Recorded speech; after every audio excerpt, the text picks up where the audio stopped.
tous, aujourd'hui nous allons réaliser la correction d'une application sur le principe de la partie double. Si vous souhaitez réaliser cette application, vous avez en dessous de la vidéo un lien pour la télécharger en format PDF. Si vous la réalisez, bon courage et sinon, place à la correction. Donc, nous avons différentes opérations qui ont été réalisées au mois de mars et l'idée, c'est d'enregistrer ces différentes opérations au journal de l'entreprise Mercier. Alors, nous sommes sur un aspect débutant, donc nous n'avons pas encore traité le problème de la TVA. Donc, pas d'inquiétude à cela, pour le moment, on s'en occupe pas. Donc, première opération, nous avons des achats à crédit de fournitures de bureau. Alors comment ça se passe? On va déterminer les comptes. Achat de fourniture de bureau, c'est le premier compte. Et si j'achète à crédit, j'achète à qui? J'achète à un fournisseur. Donc qu'est-ce qui va se passer? On va avoir l'opération suivante. Donc les fournitures de bureau sont donc dans le plan comptable des fournitures administratives. Un compte de charge qui augmente, donc il est placé au débit. Et en face, on aura le compte fournisseur. Donc lui la dette sur le fournisseur augmente aussi, donc elle est placée au crédit. Si vous avez encore du mal avec le mouvement des comptes, n'hésitez pas à voir les écritures de base sur les débits, les crédits, le petit cours que vous avez en ligne, et puis à utiliser aussi les applications sur les comptes, ça va beaucoup vous aider. On continue avec l'opération d'après, vente à crédit de produits finis. Donc, j'ai de la vente du coup de produits finis. Et comme c'est à crédit, alors je vends à qui? Je vends à des clients. Donc une vente, c'est un produit. Donc le compte produit augmente, donc il se retrouve au crédit. Et le compte client, lui aussi, va augmenter. Ce que je lui dois plus.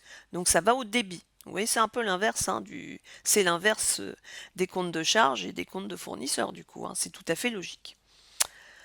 On continue avec l'opération d'après, le 7 mars, versement des salaires par chèque.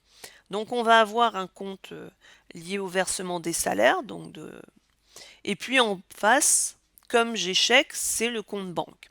Alors attention pour le versement des salaires, on va tout de suite voir de quoi il s'agit. Vous avez, quand vous irez dans votre plan comptable, quand vous débutez, vous avez un compte de classe 6 lié à la rémunération du personnel. Or, là, c'est pas le cas. Quand on verse de l'argent, on le verse à un tiers.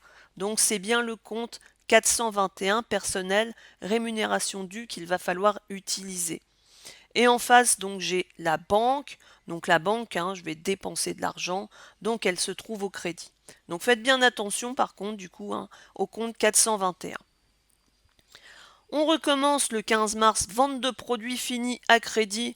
Bon, on l'a déjà vu, le 5 mars, c'est le même type d'opération, donc rien de spécifique. Le 22 mars, facture de téléphone. Alors on ne nous dit pas comment c'est payé, mais déjà ce qu'on va avoir, on va avoir la facture de téléphone, donc un compte de charge lié au téléphone. Donc on aura ce compte qui est frais postaux et de télécommunication qui est un compte de charge. Et puis comme on ne dit pas comment c'est payé, on sous-entend qu'en face on aura le compte fournisseur. Donc toujours plus de charges donc au débit et puis mon compte fournisseur qui aussi augmente donc du coup au crédit. Nous avons le 25 mars un règlement par chèque du loyer. Donc chèque veut dire banque et loyer, on a un compte aussi de charge pour le loyer. Donc il faudra rechercher aussi dans le plan comptable. Donc qui est le compte location. Donc mes charges augmentent, ça va côté débit. En face, on a donc la banque, le compte qui diminue pour aussi 650 € et qui est crédité.